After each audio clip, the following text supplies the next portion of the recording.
Hi guys, before starting with this video, let me tell you something. The stickers on fruits are actually made from edible paper and you can safely eat them.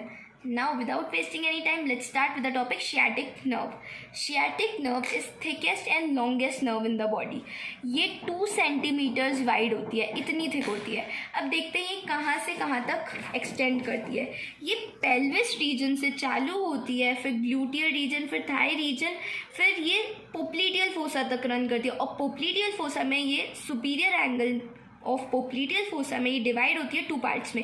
एक बनाती है tibial nerve और एक बनाती है common peroneal nerve. जो tibial nerve होती है ये तो रन करती है टिबियल की साइड या टिबिया बोन की साइड, या फिर अपन कह सकते हैं मीडियल साइड. और जो कॉमन पेरोनियल नर्व होती है ये लेटरल साइड रन करती है, या फिर अपन कह सकते हैं ये फिब्यूलर बोन की साइड रन करती है. अब देखते हैं ये ओरिजिनेट कहाँ से होती है. उससे पहले अपन एक बार पढ़ लेते हैं एंटीरियर प्राइमरी रेमाई किसे कहते हैं. तो ये बेसिकली स्पाइनल कॉर्ड का ट्रांसवर्स सेक्शन है. Ignore the brachial plexus and all. तो ये स्पाइनल कॉर्ड का ट्रांसवर्स सेक्शन है. ये डोर्सल रूट गैंग्लियंस है, ये वेंट्रल रूट गैंग्लियंस है. डोर्सल रूट गैंग्लियंस से सेंसरी नर्व फाइबर्स अराइज करते हैं और कुछ एंटर करते हैं स्पाइनल कॉर्ड में और कुछ एंटर करते हैं स्पाइनल नर्व की फॉर्मेशन में. सिमिलर वे में वेंट्रल रूट गैंग्लियन से मोटर नर्व फाइबर्स अराइज करते हैं, कुछ एंटर करते हैं स्पाइनल कॉर्ड में और कुछ एंटर करते हैं स्पाइनल नर्व की फॉर्मेशन में. तो स्पाइनल नर्व बेसिकली क्या हो गया, सेंसरी और मोटर नर्व्स का मिक्सचर. ये भी आगे जाके डिवाइड होता है, पोस्टीरियर रैमस फॉर्म करता है और एंटीरियर रैमस. जो एंटीरियर रैमस होता है ये बॉडी के एंटीरियर एस्पेक्ट को सप्लाई करता है, प्लस ये अपर लिम्ब और लोअर लिम्ब को सप्लाई करता है. और जितने भी प्लेक्सस बनते हैं ना वो एंटीरियर रैमस से ही बनता है. और पोस्टीरियर रैमस बॉडी के पोस्टीरियर एस्पेक्ट को सप्लाई करता है. अब अपन देखते हैं ओरिजिन. तो शियाटिक नर्व ओरिजिनेट करती है लंबोसेक्रल प्लेक्सस से. मतलब जो लंबर रीजन के वर्टिब्रा है और जो सेक्रल रीजन के वर्टिब्रा है ये उधर से ओरिजिनेट करती है. ये लंबर है, ये सेक्रल रीजन है और ये कॉकिक्स है.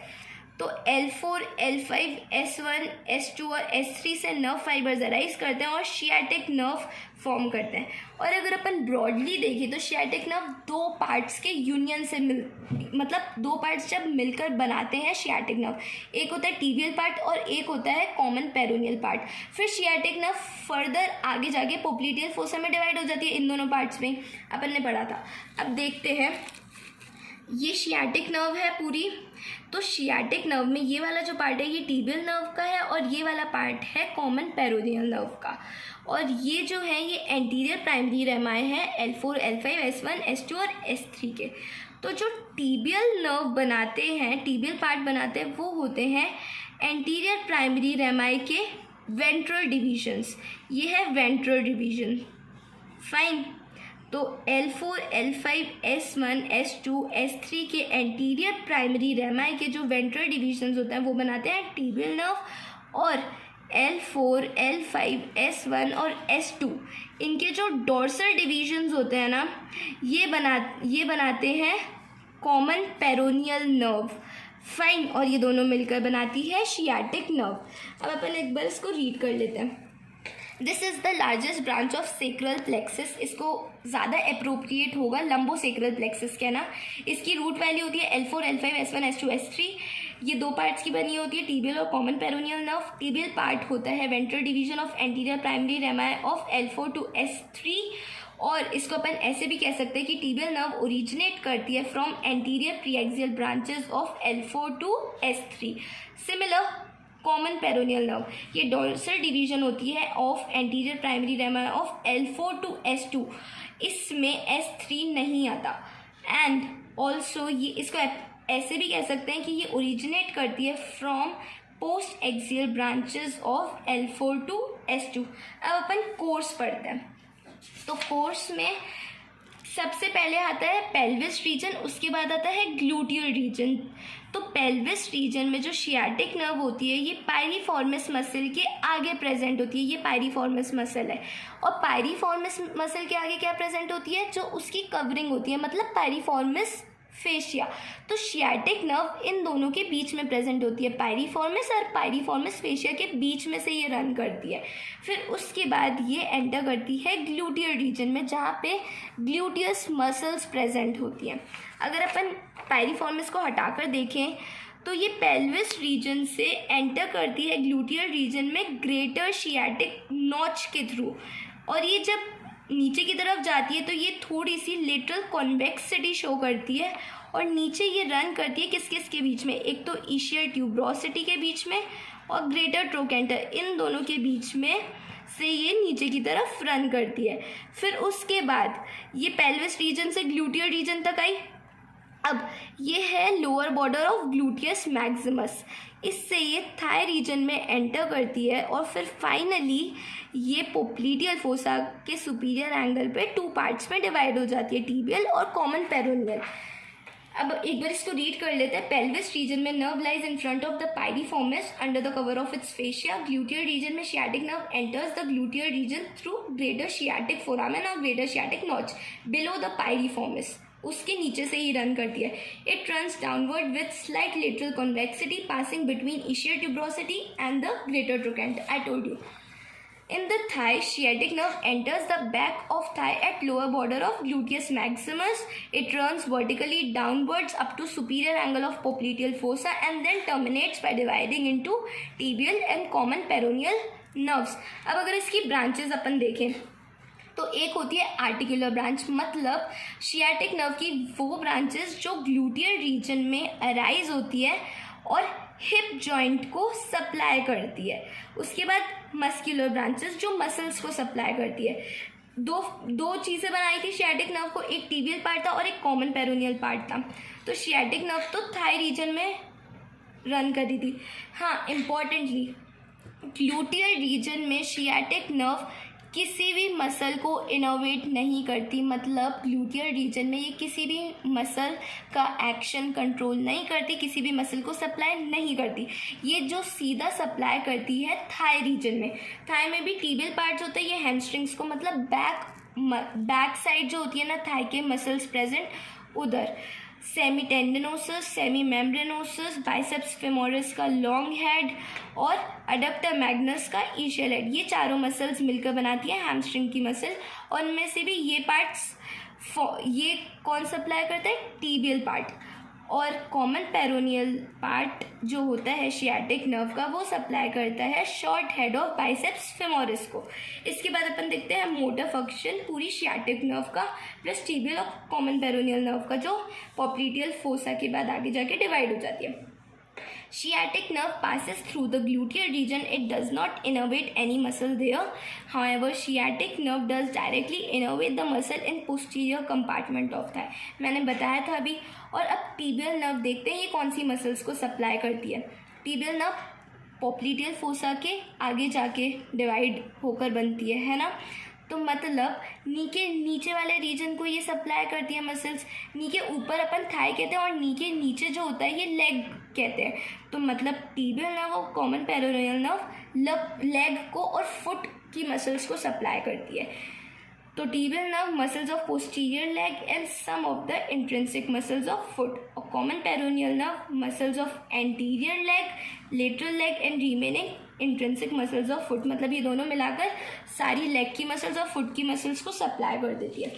और अगर मोटर फंक्शन का मतलब क्या है, अगर शियाटिक नर्व में इंजरी हो जाएगी तो ये सारी मसल्स कॉन्ट्रैक्ट नहीं करेगी, ये सारी मसल्स पैरालाइज्ड हो जाएगी। अब अपन देखते हैं sensory function. Sensory function tibial nerve का और कॉमन पेरोनियल नर्व का। सेंसरी फंक्शन का मतलब ये है कि अगर ये नर्व्स डैमेज हो गई, इन नर्व को इंजरी हो गई या फिर शियाटिक नर्व को इंजरी हो गई, तो इन जगह पर सेंसेशंस फील नहीं होंगे। टिबियल नर्व इनोवेट करती है posterior lateral, anterior lateral aspect of leg को और प्लैंटार सरफेस ऑफ फुट को। कॉमन पेरोनियल जो होती है ये इनोवेट करती है लेटरल लेग को और डॉर्सल सरफेस ऑफ फुट को। फाइन, तो ये ऑलमोस्ट सारा लेग का लेटरल साइड कवर कर लेती है और पूरा फुट जो डॉर्सल सरफेस होता है ये तो कॉमन पेरोनियल करती है, और जो प्लैंटर सरफेस होता है फुट का उधर के सेंसेशंस के लिए कौन होता है, टिबियल नर्व। फाइन, अगर अपन इसमें भी देखें तो ये लेग का लेटरल साइड कवर कर रहा है और डॉर्सल और नीचे प्लैंटर सरफेस ये कवर कर रहा है। फिर उसके बाद अपन देखते हैं क्लिनिकल सिग्निफिकेंस। अगर मोटर लॉस हो जाएगा तो क्या होगा, unable to stretch the thigh and poor knee flexion as a result of paralysis of hamstring muscles and all the muscles below the knee. अपन को पता है कि सियाटिक नर्व जो होती है ये सप्लाई करती है थाई को और नीचे लेग को और फुट को ये सप्लाई करती है। अगर अपन इस डायग्राम में देखें तो ये तो पूरा सियाटिक नर्व का कोर्स है, मतलब जिन मसल्स को ये पूरी मिलाकर सप्लाई कर रही है। टिबियल नर्व का प्लांटर सरफेस होता है और लेटरल साइड ऑफ लेग होता है, और पेरोनियल नर्व का होता है लेटरल साइड ऑफ लेग और डोर्सल सरफेस, है ना। तो अगर सियाटिक नर्व डैमेज हो जाएगी तो नी फ्लेक्शन नहीं हो पाएगा, क्योंकि नी फ्लेक्शन के लिए हैमस्ट्रिंग मसल्स नी फ्लेक्शन करवाती है, और जो लेग के नीचे मसल्स होती हैं ये भी पैरालाइज हो जाएंगी, तो फुट ड्रॉप हो जाएगा। Due to paralysis of all the muscles of leg and foot drop occurs.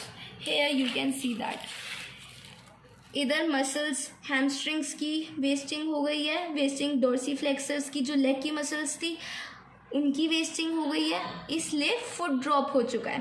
Fine, फिर उसके बाद अपन देखते हैं motor loss results in flail foot which causes trouble in walking. Patient walk with high stepping gait, मतलब वो जोर जोर से पैर को ऊपर उठा के नीचे रखता है, बहुत ऊपर पैर को उठाता है फिर नीचे करता है, इसे अपन हाई स्टेपिंग गेट कहते हैं। अगर सेंसरी लॉस हो जाएगा तो क्या होगा?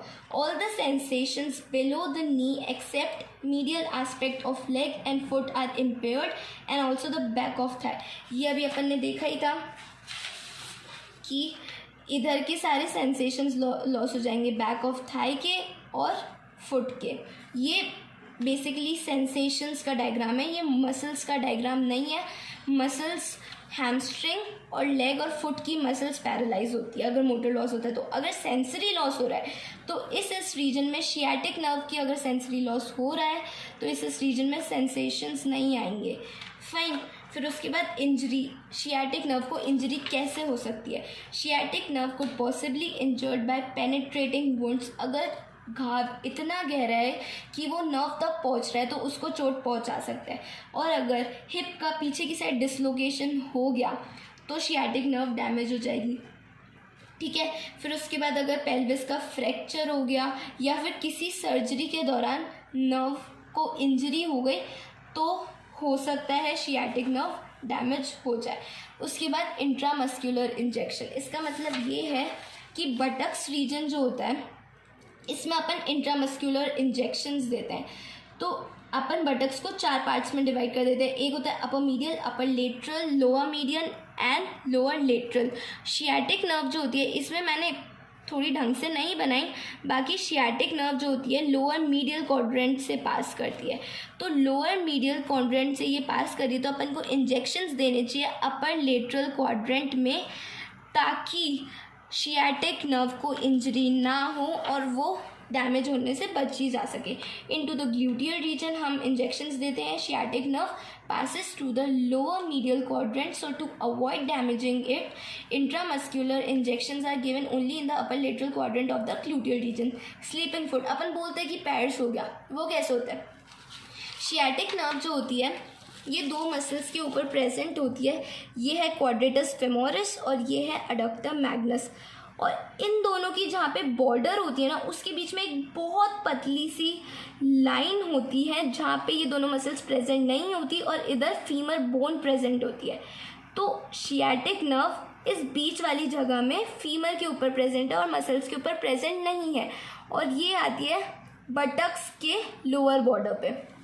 तो अगर अपन किसी चेयर या टेबल की एज पे काफ़ी देर तक बैठे रहते हैं तो ये सियाटिक नर्व कंप्रेस हो जाती है एज ऑफ द टेबल और फीमर बोन के बीच में, तो उसके कारण अपने को नमनेस, पैरास्थीशिया फील होता है लोअर लिम्ब में, उसे अपन स्लीपिंग फुट कहते हैं। Sciatic nerve lies on the quadratus femoris and adductor Magnus. Between the thin borders of these 2 muscles, nerve lies for a short distance on femur. When a person sits on edge of a hard table or chair, nerve gets compressed between the edge of a table and femur. It results in numbness of the lower limb. अब piriformis syndrome, अपन ने पढ़ा था कि pelvis region में sciatic nerve piriformis के आगे से travel कर रही थी। तो अगर वो ट्रैवल करते वक्त उधर इंटरप्टेड हो जाती है, मतलब पायरिफॉर्मिस उसके पाथ को ऑब्स्ट्रक्ट कर देती है, तो उसके कारण अपन को पेन और टिंगलिंग से स्टार्टिंग में तो पेन, टिंगलिंग सेंसेशन, नमनेस आती है बटक्स में, बट अगर पायरिफॉर्मिस सिंड्रोम जो है सिवियर हो जाए बहुत ज़्यादा तो उन केसेस में शियाटिका हो जाता है। शियाटिका का मतलब है जहाँ जहाँ शियाटिक नर्व पास कर रही है, जो जो शियाटिक नर्व का कोर्स है उस जगह अपन को पेन फील होना, नमनेस फील होना। लेकिन पायरिफॉर्मिस सिंड्रोम में बहुत रेयरली शियाटिका होता है। Fine. Pain may also be triggered while climbing the stairs, applying firm pressure directly over the piriformis muscle or sitting for long periods of time. इन सब चीज़ों से काफ़ी देर बैठने से और स्टेयर्स क्लाइंब करने के लिए स्टेयर क्लाइंब करते वक्त पीछे की तरफ प्रेशर पड़ता है, मतलब पायरिफॉर्मिस मसल की तरफ प्रेशर पड़ता है, तो उसके कारण पायरिफॉर्मिस सिंड्रोम और ज़्यादा बढ़ सकता है, ट्रिगर हो सकता है। लास्ट है शियाटिका। शियाटिका का मतलब मैंने अभी समझाया ही था, तो ये वही लिखा हुआ है, shooting pain along the cutaneous distribution of sciatic nerve and its terminal branches chiefly the common peroneal nerve, it is known as sciatica. इसका मतलब है जहाँ जहाँ शियाटिक नर्व पास करिए वहाँ अपन को बहुत ज़्यादा तेज सिवियर पेन होगा, बट स्पेशली जहाँ जहाँ कॉमन मतलब नी रीजन के नीचे जहाँ जहाँ कॉमन पेरोनियल नर्व पास कर रही है उधर ज़्यादा पेन होगा। मतलब कहाँ? फुट के डोर्सल सरफेस पे और लेग के लेटरल सरफेस पे।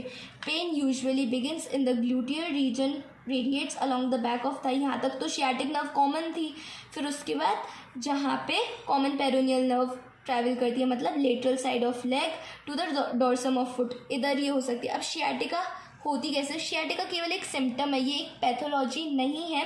ये किन कारणों की वजह से होती है? अगर अपने को हर्निएटेड डिस्क हो गया या फिर पीआईवीडी कहते हैं, पीआईवीडी मतलब प्रोलैप्स्ड इंटरवर्टिब्रल डिस्क, या फिर स्लिप डिस्क हो गया L4 से S3 जहाँ पे रूट वैल्यू थी शियाटिक नर्व की। अगर ऐसी कोई कंडीशन हो गई है तो उसके कारण शियाटिका अपन को हो सकता है। अब हर्निएटेड डिस्क क्या होता है? अगर अपन देखें इस डायग्राम में तो ये है इंटरवर्टिब्रल डिस्क।